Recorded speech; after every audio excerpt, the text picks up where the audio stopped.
All right, so I'm gonna zoom through this real quick. I did this video yesterday and folks were kind enough to say, hey, I can't see anything.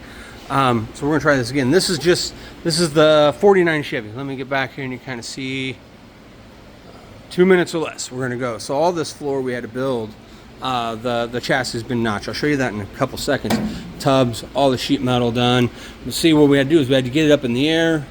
Oh, in here, you know, this lapped wildly because this lays on top. It's plug welded. We trimmed it back and we just tagged it in place so it didn't move.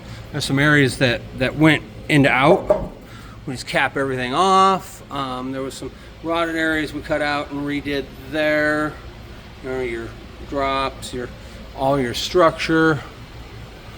That's gonna hold a Mustang gas tank. That's what they're using for fuel on this. I've got to make caps for these, and what those are is right above the bag placement, so you can disconnect, reconnect, whatever. We had an issue and we wound up having to make access. This was a floor brace that we whacked here and below, and everything here is like heavier wall tube, 16 gauge sheet metal. We built a real heavy box right here, and in there you can see, and it supports the floor because those two holes you see, that's how you mount the body to the chassis, you know. And we went through and just did adequate work as efficiently as possible. This is the chassis in question. That's where the holes are over the rear axle. That's why the tubs are as big as they are. This is the cross member. It's done. We got it finished. I got the additional bracing pulled out of there.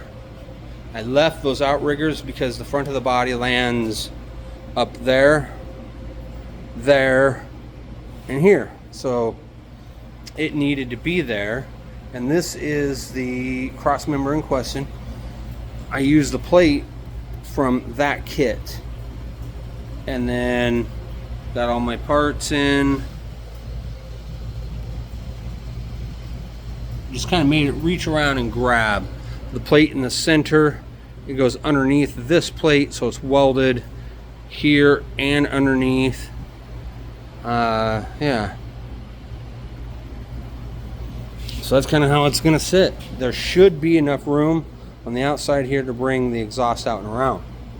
All right, cool, thank you.